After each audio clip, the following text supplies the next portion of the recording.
relationships. Knowing how to converse exceptionally. And I'm not just talking about linguistic prowess alone. I'm talking about the emotions, the psychology, understanding that this is the world of men. You build relationships through words, and you destroy relationships through words. Words can build and they can destroy relationships. Now, I wrote something here and I want you to listen.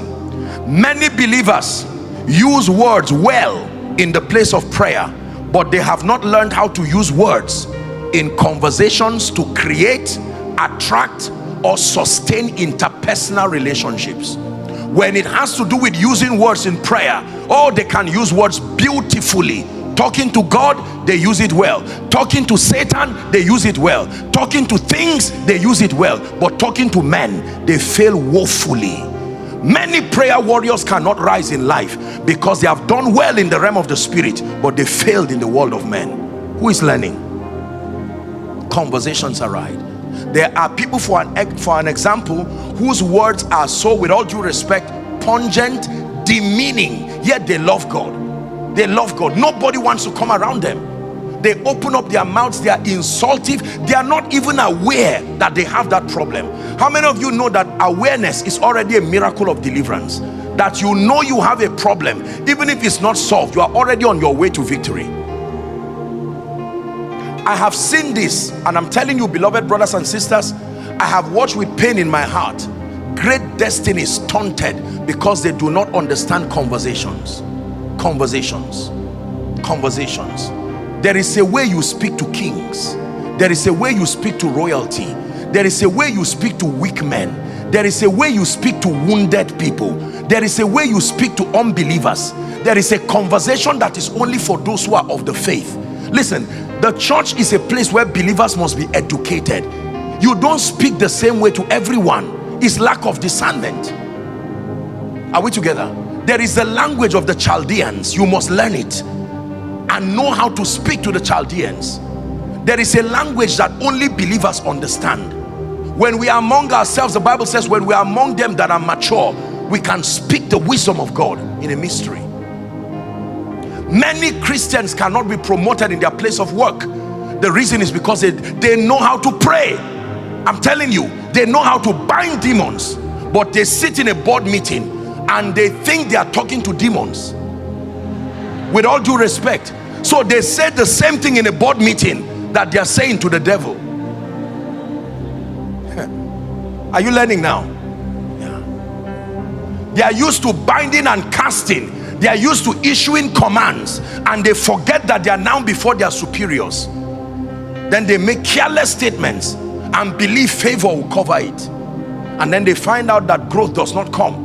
You are praying, you are fasting, God is answering, but your poor understanding of communication and conversations in the world of men. My goodness, I've seen people who have gained a level of emotional mastery. They have mastered words. They understand human relation principles. I mean, they beat life at its game. I've seen that. And some of them are not even people who are born again, but they know how to speak. They can draw favor from you like poison is drawn out of a wound.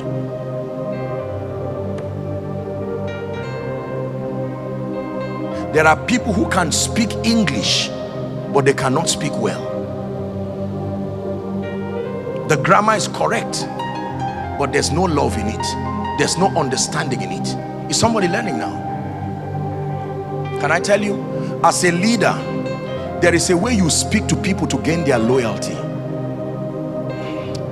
There are 5 levels of conversations. I won't talk about that now. There is speaking to people.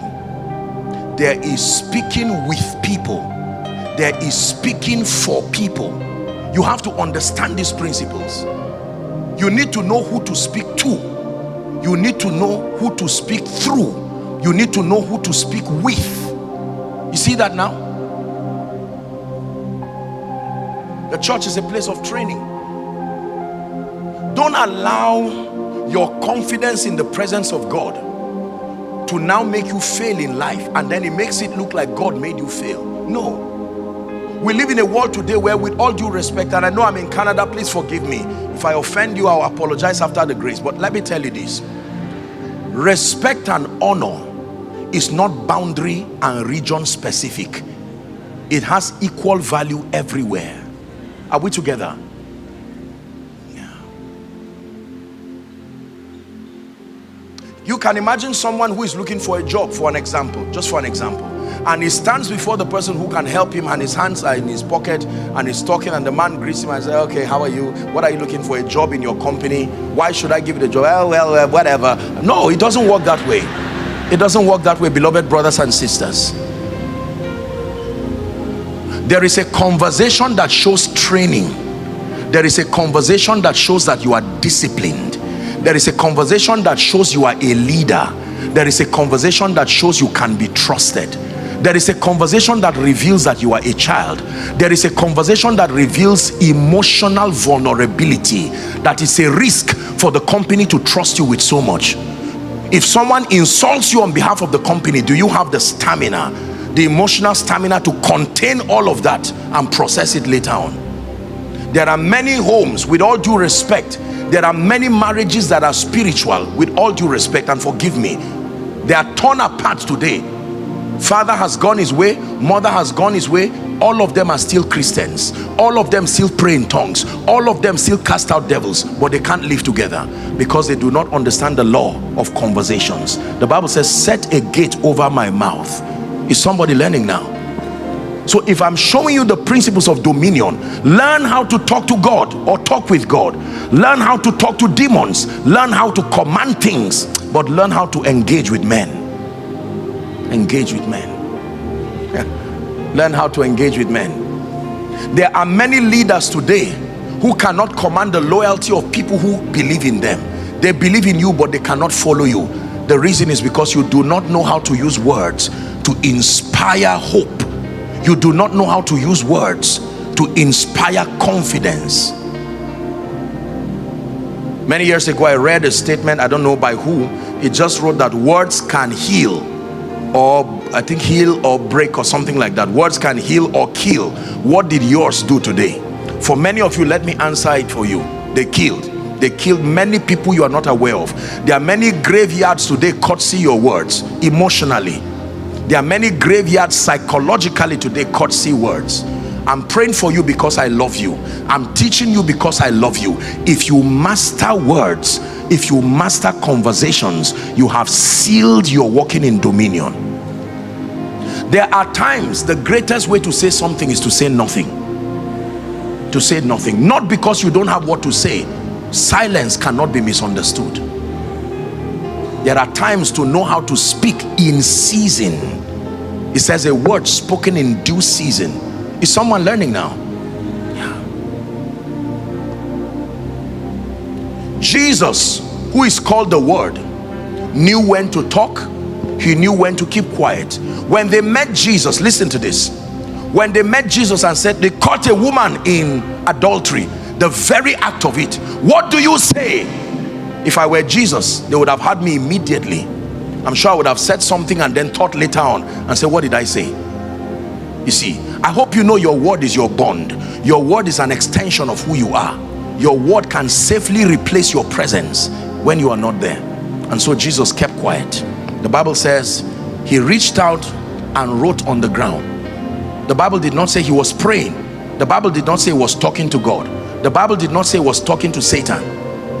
And then he lifted up his eyes and simply said, he who is without sin, let him cast the first stone. Question: how do you report that case before Pontius Pilate? What will be the offense from that conversation? Words. And the Bible says it convicted them from the oldest to the youngest. And he looked at the woman and he said, woman, where are your accusers? He says, neither do I condemn you. Go. But it doesn't mean I condone what you have done. Go and sin no more. You see, he didn't speak too much about it because there was already conviction in her. There was no need over flogging it. She was already broken. The prodigal son's father knew how to converse. Listen, he knew when to speak and when not to speak. The boy had already repented. He was broken when he met the father. Shocking. The father never discussed the issue. He held him, kissed him, restored the royal robe, and said, my son was lost, but now he's found. Who stole him? Who kidnapped him? He went by himself, but now he had repented. You see, when you understand the law of conversation, you will know when to stress certain conversations and when to just keep quiet, because what you wanted to say, the message has already been. Are we together now? It's true.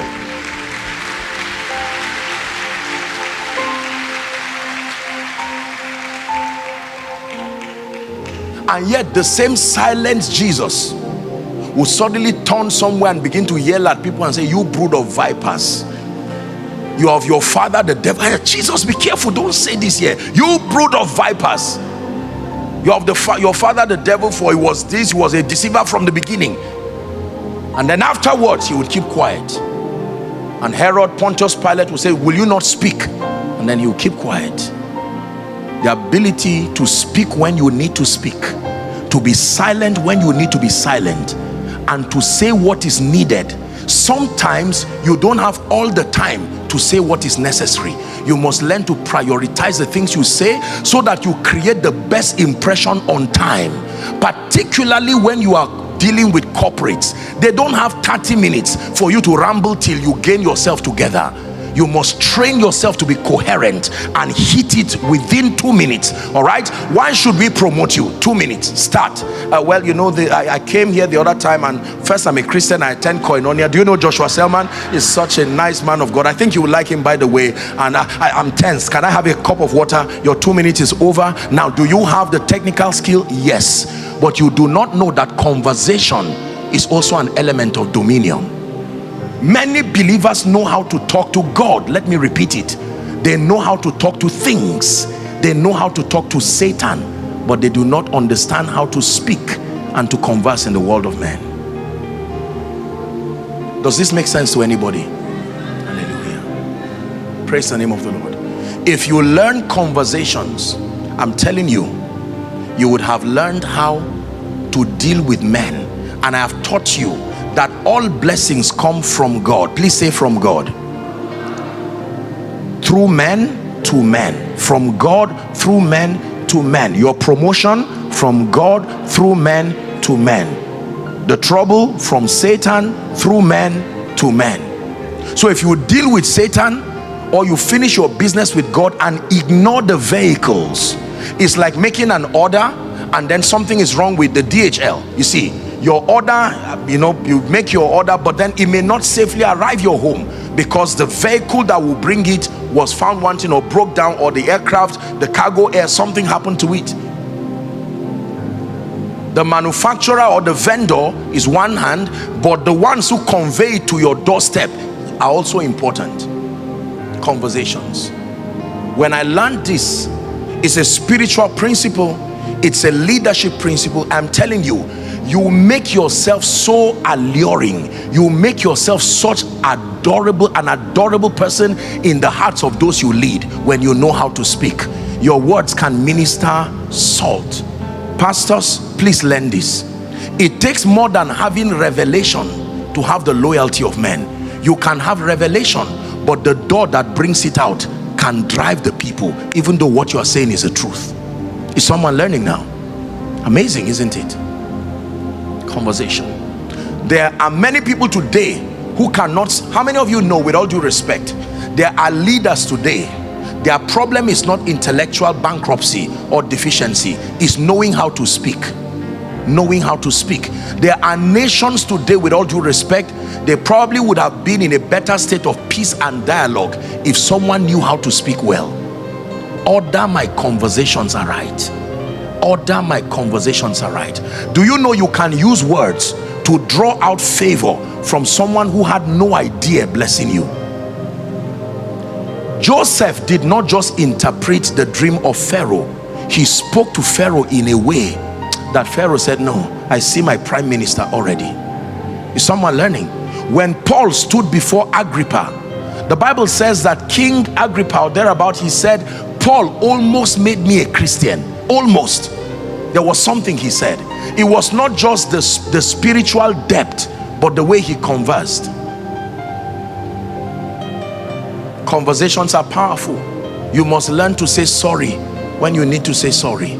You must learn to say thank you when you need to say thank you. Are we together? You must learn to say please when you should say please. These things look silly, but there are many who have used them, and I'm telling you, there are people I know who have used the intelligence of relationships, of words, conversations, to build enviable relationships. Enviable relationships. There are great businesses that cannot secure support.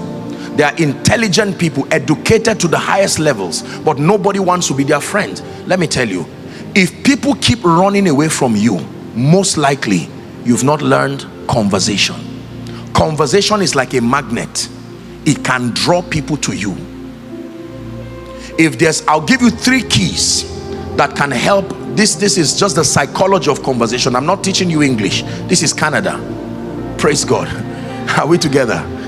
But I'll teach you this. Number 1, never lose sight of honor while you speak to people. Always verify, are my words communicating honor? Is it communicating respect? Is it communicating honor? This is important. Number 2, insist on clarity of thoughts. Clarity of thoughts. Minimize rambling around when you are discussing with people. Clarity of thoughts. Don't get into using words that are unnecessary. Giving an analogy that is very insultive, then you say, you get my point now. Hallelujah. Praise the name of the Lord.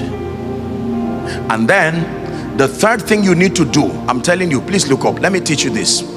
The third thing you need to do is your appearance. And by appearance, your what's the word now?